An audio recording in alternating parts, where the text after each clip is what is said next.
എനിക്ക് സഹായം എവിടെ നിന്ന് വരും? എൻ്റെ സഹായം ആകാശത്തെയും ഭൂമിയും ഉണ്ടാക്കിയ യഹോവയിൽ നിന്ന് വരുന്നു. 121 സങ്കീർത്തനം അതിൻ്റെ 1-2 വചനങ്ങൾ. 120 മുതൽ 134 വരെയുള്ള ആരോഹണ ഗീതങ്ങൾ ഒരു ഗീതമാണ് 121 സങ്കീർത്തനം. ഒരു ചോദ്യോത്തര രൂപത്തിലാണ് ഈ സങ്കീർത്തനം ആരംഭിക്കുന്നത്.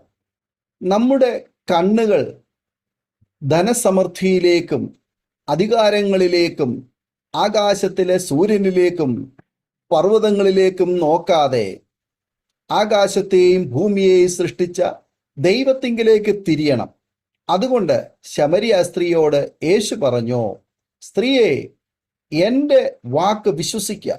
നിന്റെ പിതാവിനെ നമസ്കരിക്കുന്നത് ഈ മലയിലും അല്ല, യെരൂശലേമിലും അല്ല എന്നുള്ള നാഴിക വരുന്നു. നമുക്കറിയാം, യോഹന്നാൻ സുവിശേഷം 4-ാം അധ്യായം അതിൻ്റെ 21-22 വേദഭാഗങ്ങൾ ഇങ്ങനെ പറയുന്നു, നിങ്ങൾ അറിയാത്തതിനെ നമസ്കരിക്കുന്നു, ഞങ്ങളോ അറിയുന്നതിനെ നമസ്കരിക്കുന്നു. രക്ഷ യഹൂദന്മാരുടെ ഇടയിൽ നിന്നല്ലോ വരുന്നത്. സഹായം വരുന്നത് ഭൂമിയിൽ നിന്നോ ദൈവം സൃഷ്ടിച്ച വസ്തുക്കളിൽ നിന്നോ അല്ല. ആകാശവും ഭൂമിയും സകല ചരാചരങ്ങളും സൃഷ്ടിച്ച ദൈവത്തിൽ നിന്നാണ്.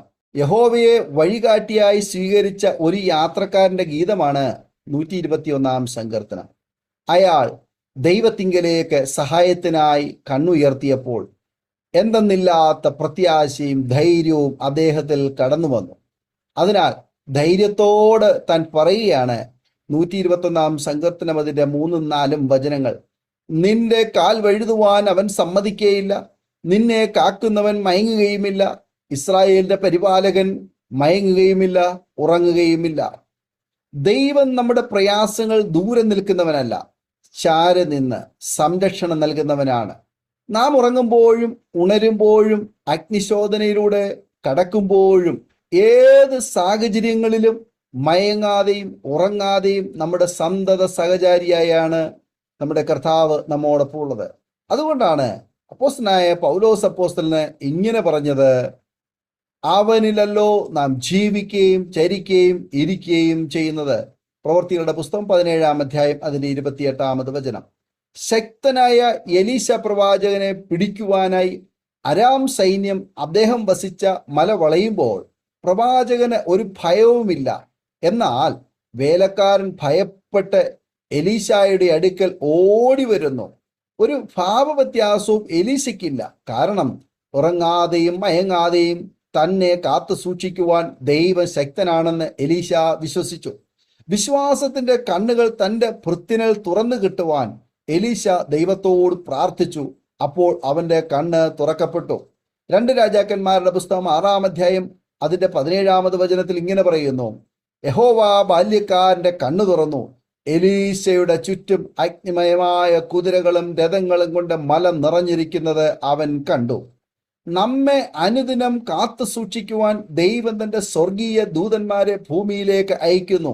അതുകൊണ്ടാണ് ദാവീദ് 27-ാം സങ്കീർത്തനം അതിൻ്റെ 3-ാമത് വചനത്തിൽ പറയുന്നു, ഒരു സൈന്യം എൻ്റെ നേരെ പാളയമിറങ്ങിയാലും എൻ്റെ ഹൃദയം ഭയപ്പെടുകയില്ല, എനിക്ക് യുദ്ധം നേരിട്ടാലും ഞാൻ നിർഭയമായിരിക്കും. 121-ാം സങ്കീർത്തനത്തിൽ ഈ യാത്രക്കാരൻ മരുഭൂമിയിലൂടെ യാത്ര ചെയ്യുമ്പോൾ മരുഭൂമിയിലെ വരൾച്ച അവനെ തളർത്തും. ഈ മരുഭൂമി യാത്രയിൽ ഈ തീർത്ഥാടകന് കണ്ണുനീർ താഴ്വരകൾ കൂടി കടക്കേണ്ടി വരും. നമ്മുടെ ജീവിതത്തിലും വരൾച്ചയുടെയും കണ്ണുനീരിന്റെയും താഴ്വരകൾ കടന്നു വരാം. എന്നാൽ ഈ പ്രതികൂലങ്ങളിൽ നമ്മുടെ പരിപാലകൻ തണൽ നൽകുന്ന ഒരു വടവൃക്ഷമായി നമ്മോടൊപ്പം മാറും. യഹോവ നിന്റെ പരിപാലകൻ, യഹോവ നിന്റെ വലത്ത് ഭാഗത്ത് നിനക്ക് തണൽ. പകൽ സൂര്യനെങ്കിലും രാത്രി ചന്ദ്രനെങ്കിലും നിന്നെ ബാധിക്കയില്ല എന്ന് അതിൻ്റെ 5-6 വചനങ്ങൾ നമ്മെ വായിക്കുന്നു. നമ്മുടെ ദൈവം ഗമനാഗമനത്തെ കാക്കുന്നവനാണ്. യഹോവ ഒരു ദോഷവും തട്ടാതെ വണ്ണം നിന്നെ പരിപാലിക്കും. അവൻ നിന്റെ പ്രാണനെ പരിപാലിക്കും. യഹോവ നിന്റെ ഗമനത്തെയും ആഗമനത്തെയും ഇന്നു മുതൽ എന്നേക്കും പരിപാലിക്കും. അതിൻ്റെ 7-8 വചനങ്ങൾ. ലോകത്തിൽ എത്ര വലിയ സുരക്ഷകൾ നൽകിയാലും അവയൊക്കെ പരാജയമടയും. ഇന്ത്യൻ പ്രധാനമന്ത്രി മിസിസ് ഇന്ദിരാഗാന്ധിയുടെ മരണം അംഗരക്ഷകരിൽ നിന്നും ആയിരുന്നു എന്ന് നമുക്കറിയാം. വളരെയേറെ സംരക്ഷണം നൽകിയിരുന്ന പല നേതാക്കന്മാരും ഈ ലോകത്തിൽ കൊല്ലപ്പെടുകയുണ്ടായി. എന്നാൽ ദൈവം നമുക്കായി ഒരുക്കുന്ന സുരക്ഷയുടെ വേലി പൊളിച്ച് കളയുവാൻ ലോകത്തിലെ ഒരു ശക്തിക്കും കഴിയുകയില്ല. ഈ ലോകത്തിലുള്ള നമ്മുടെ ഗമനത്തിലും ഇത് വിട്ട് നാം യാത്രയാവുമ്പോഴും അവിടുന്ന് നമ്മെ കാത്തുകൊള്ളുവാൻ കൂടെയുണ്ട്. അതുകൊണ്ട് നാം ഭയപ്പെടേണ്ടതില്ല.